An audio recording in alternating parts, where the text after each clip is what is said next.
All right, hello. My name is Russell Pine. I'm trying to get this done pretty quick right now because this is a Saturday morning in Florida and there's been on and off rain, so I'm going to try to do this really quick.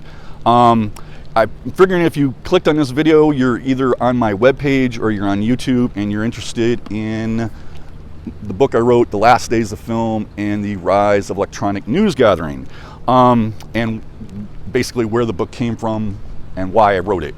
So, I'm a photographer for Action News Jacks. Been in the business for 30 years, and the first 20 years I was in the business, I drove these things all over the place.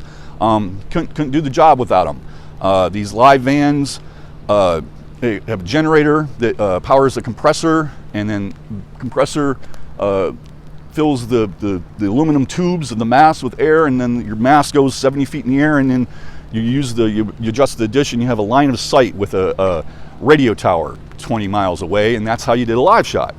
All that started to change about a decade ago.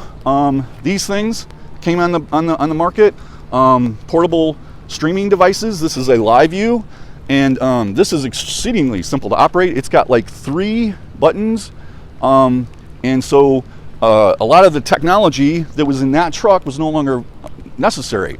Other technology, the LED lights, somebody came up with a way to make them white balance for 5600 Kelvin, so it matched daylight, so we no longer needed these really hot, bright tungsten fixtures with blue filters in front of them. Also, tapes went away and were replaced by solid state flash memory, and so these changes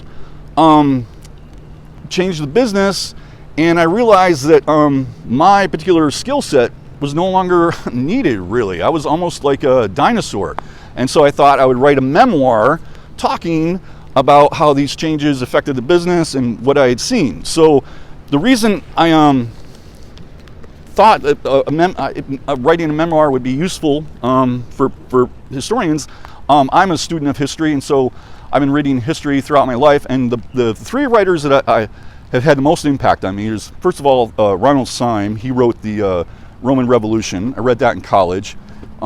Really good writer, good story. And then I read Barbara Tuchman, Guns of August, and I read everything that she wrote.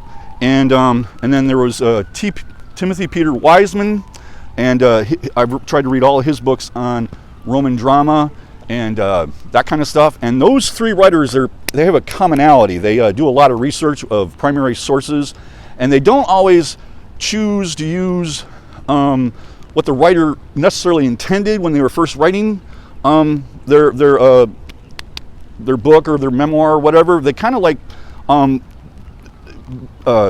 pick out other details to kind of like round out the story, and so you can understand it. So when they write history, it's more of a story, and so it occurred to me that if I wrote a memoir about my experiences going through the transition, that future historians might be able to pick up some details and help explain what happened. So I started writing a memoir, and I needed to describe the history of the microwave truck, where it came from, when it was developed, why it was developed. And what I found was there was not a lot of writing about the development of the microwave lab truck in 1973. It was a solid state new device.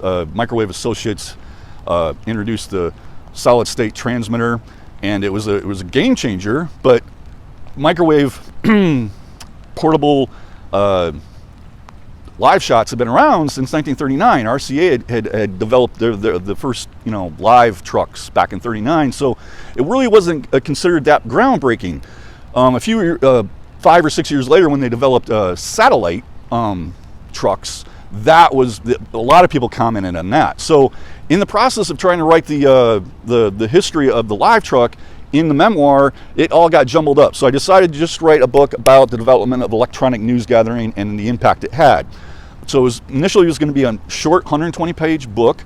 I had 2 people. I had Robin Hirsch. I got his book, A History of Image Gathering, an oral history of image gathering, and then I had Joe Flaherty's writings in the Society of Motion Picture Television Engineers journal. And by following these 2, I could tell the story about the development of electronic news gathering and some of the challenges they faced.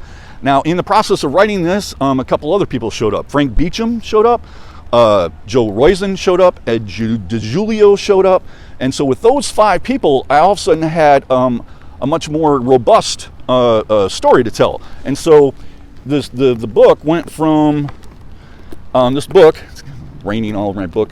It went from 120 pages to 320. So another 200 pages were added, and I found that if I followed them all the way through until the 21st century, that I could tell the story about how electronic means of image gathering replaced the old mechanical means of image gathering. And that was a 39-year period, and I could just follow those 5 guys, and it would provide enough information that the reader could understand the changes. So that's what caused the book to come about. I published it. We're coming up on this is being I'm doing this video on the Saturday, I think it's the 19th of September, and in about a month will be the 50th anniversary of where the book starts in October of 27th of 1972 in LA, when they have the great tape versus video debate. So that's why I'm publishing it now. And so if you've watched this video and you want to know more about what happened to film and why video took over, then this is your book. All right, thank you for watching.